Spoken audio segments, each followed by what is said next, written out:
Good morning विद्यार्थी मित्रों। आज हम कक्षा 9 विषय है हिंदी, चैप्टर नंबर 15, जिसका नाम है मेघ आए। मेघ आए काव्य के लेखक हैं सर्वेश्वर दयाल सक्सेना। सर्वेश्वर दयाल सक्सेना जी का जन्म उत्तर प्रदेश के बस्ती जिले में सन 1927 में हुआ। इन्होंने प्रयाग विश्वविद्यालय से एमए पास करके अध्यापन कार्य किया। आरंभ में उन्हें आजीविका हेतु काफ़ी संघर्ष करना पड़ा। बाद में दिनमान के उप संपादक एवं चर्चित बाल पत्रिका प्रयाग के संपादक बने। सन 1983 में उनका आकस्मिक निधन हो गया, अर्थात 1983 में इनकी मृत्यु हो गई। काठ की घंटियाँ, बाँस का पुल, एक सूनी नाव, गर्म हवाएं, कुआनो नदी, जंगल का दर्द, खूंटियों पर टंगे लोग उनके प्रमुख कविता संग्रह हैं।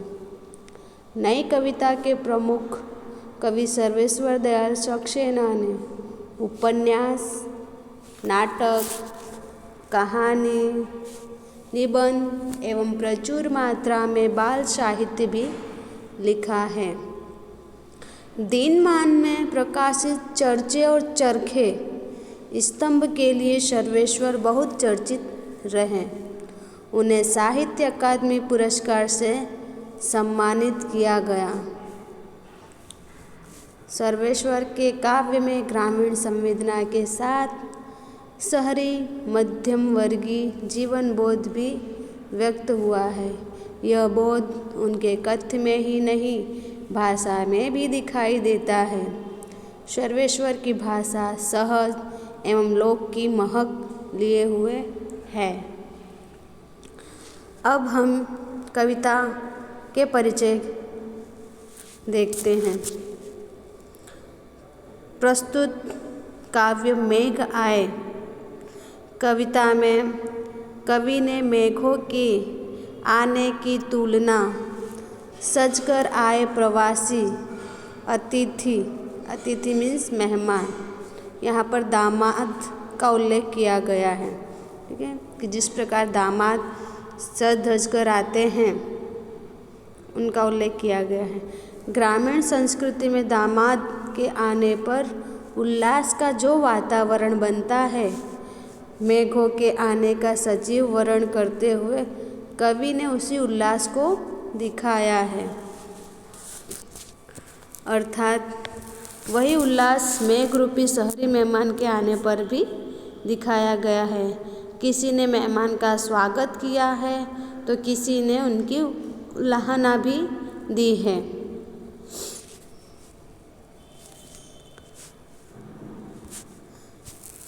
अब हम काव्य का भावार्थ देखेंगे।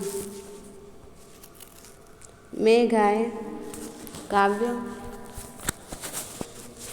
जिसमें मेघ आए बड़े बन ठन के संवर के, आगे आगे नाचती गाती बयार चली, दरवाजे खिड़कियाँ खुलने लगी गली गली, पाहुन ज्यों आए हों वहाँ गाँव में शहर के, मेघ आए बड़े बन ठन के संवर के।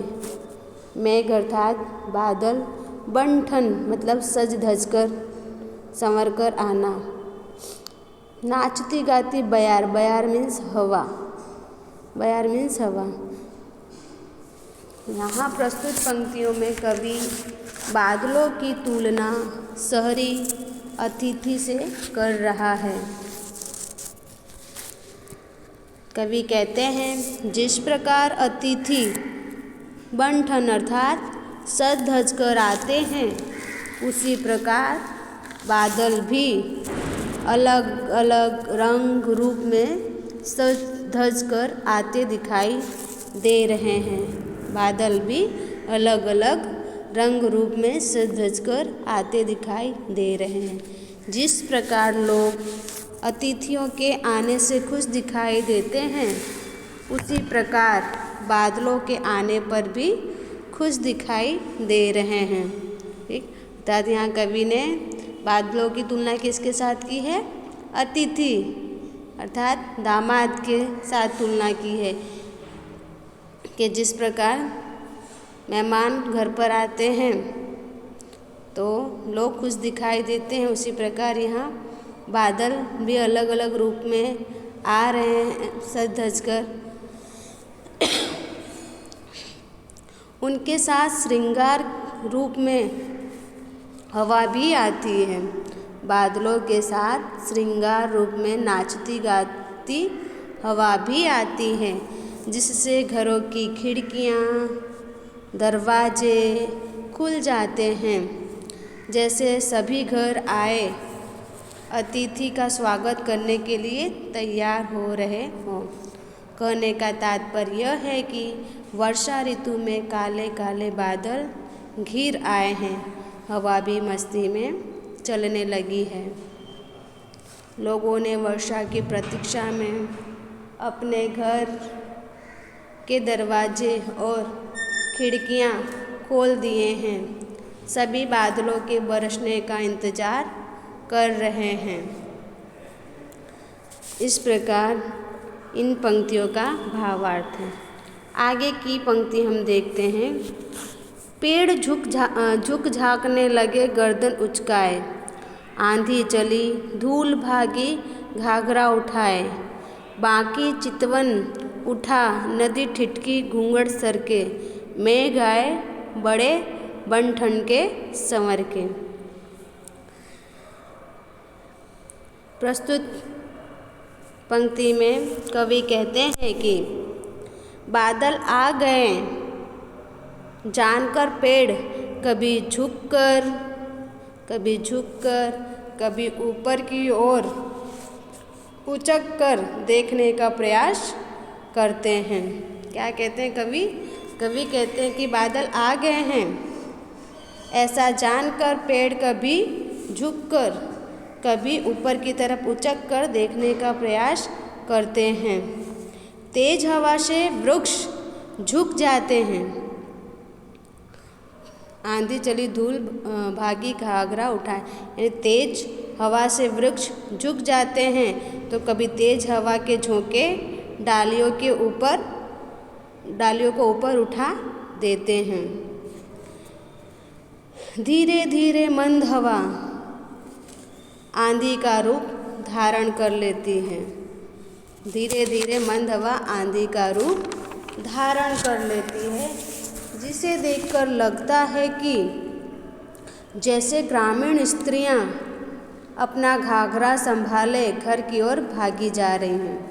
क्या कह रहे हैं कवि? कवि कहते हैं कि धीरे धीरे हवा आंधी का रूप धारण कर लेती है, जिसे देखकर लगता है कि जैसे ग्रामीण स्त्रियां अपना घाघरा संभाले घर की ओर भागी जा रही है।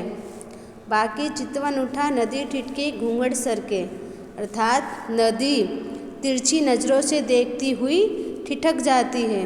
नदी तिरछी नज़रों से देखती हुई ठिठक जाती है, जैसे कोई गांव की स्त्री तिरछी नज़र से मेहमान को देखती है, जिससे उसका घूंघट सरक जाता है। कहने का तात्पर्य यह है कि मेघ आकाश में सुशोभित हैं, हवा के कारण पेड़ नीचे को झुक गए हैं, धूल भरी आंधी चल पड़ी है। ऐसे समय में नदी का मोड़ बड़ा सुहाना लग रहा है। आगे की पंक्ति को हम देखेंगे। बूढ़े पीपल ने आगे बढ़कर जुआर की, बरस बांध सुंधी लिन्ही, बोली अकुलाई लता ओट हो किवार की, हर्षाया ताल लाया पानी परात भर के, मेघ आए बड़े बन के संवर के। प्रस्तुत पंक्तियों में कवि कहता है कि तेज हवा और बादलों के आने पर मनुष्य ही नहीं, पेड़ पौधे भी उनका झूम झूम कर स्वागत करते हैं। तेज हवा और बादलों के आने पर मनुष्य ही नहीं, पेड़ पौधे भी उनका झूम झूम कर स्वागत करते हैं। हवा और बारिश के वेग से पीपल का बूढ़ा पेड़ भी, हवा और बारिश के वेग से पीपल का बूढ़ा पेड़ भी, जो विशालकाय होता है, यानी बहुत बड़े आकार में होता है, वो झूमता प्रतीत होता है। ऐसा लगता है कि मानो वो झुककर तथा नमस्कार करते हुए मेहमान रूपी बादलों को कह रहा हो कि आपका स्वागत है। बोली अकुलाई लता ओट हो किवार की, नायिका रूपी लता, नायिका रूपी लता बादल रूपी मेहमान का शर्माते लजाते हुए, किवार अर्थात दरवाज़ा, ठीक है। तो शर्माते लजाते हुए दरवाजे के पीछे से छुपकर स्वागत करती हुई उनसे कह रही है कि आपने हमें 1 साल बाद याद किया है, आपने हमें 1 साल बाद याद किया है। लता फिर अपनी प्रसन्नता प्रकट करने लगी। गांव के तालाब, ताल अर्थात तालाब, गांव के तालाब मेघों के आने की खुशी में चमकने लगते हैं, मानो वे परात, परात मतलब थाली, बड़ा थाल होता है वो, मानो वे परात में पानी भरकर लाए हों और मेहमान रूपी बादलों का स्वागत कर रहे हैं। आगे की पंक्ति देखते हैं। तिरछी अटारी गहराई दामिनी दमकी, क्षितिज अटारी गहराई दामिनी दमकी, क्षमा करो गांठ खुल गई अब भरम की, बांध टूटा झरझर मिलन के अश्रु ढरके, मेघ आए बड़े बन ठनके संवर के। क्षितिज, क्षितिज अर्थात वह जगह जहाँ धरती और आकाश मिलते हैं उसे क्षितिज कहते हैं। अटारी अर्थात महल का ऊपरी भाग, छत। यहाँ प्रस्तुत पंक्तियों में कवि ने बादलों और बिजली के बीच, दामिनी मतलब बिजली, ठीक है, बादलों और बिजली के बीच में एक अटूट रिश्ता बताया है। कवि कहता है, आकाश में बादल छाने से अंधकार हो जाता है, आकाश में बादल छा जाने से आकाश अंधकार हो जाता है। जिस प्रकार मेहमान को ऊंचा स्थान, जिस प्रकार मेहमान को ऊंचा स्थान दिया जाता है, उसी प्रकार दूर क्षितिज पर बादल छा जाते हैं तथा बिजली के चमकने से तन मन खुशी से भर उठता है। साथ ही भ्रम की गांठें भी खुल गई कि अब मेघ रूपी प्रीतम नहीं आएगा, ठीक है। क्षमा करो गांठ खुल गई, गांठ खुलना मतलब मन का मैल दूर होना, भरम मतलब भ्रम, ठीक।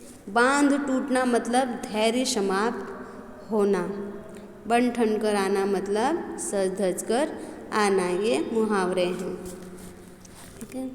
यानी साथ ही भ्रम की गांठें भी खुल गई कि अब मेघ रूपी प्रियतम नहीं आएगा। उनकी बात सुनकर बादलों के सब्र का बांध टूट गया और वर्षा रूपी आंसू बूंदों के रूप में निकल पड़े। अश्रु मतलब आंसू, तो वर्षा रूपी आंसू बूंदों के रूप में निकल पड़े। आकाश में दूर तक बादलों का जमघट लगा है। अब वे बरस रहे हैं। इस प्रकार बादल सज संवर कर आकाश में छा गए हैं। आशय यह है कि आकाश में दूर तक बादल ही बादल छाए हुए हैं और अब लगातार वर्षा हो रही है। तो इस प्रकार यहाँ सर्वेश्वर दयाल सक्सेना ने मेघ आए कविता का सुंदर वर्णन किया है। ये काव्य आपका यहाँ समाप्त होता है। धन्यवाद।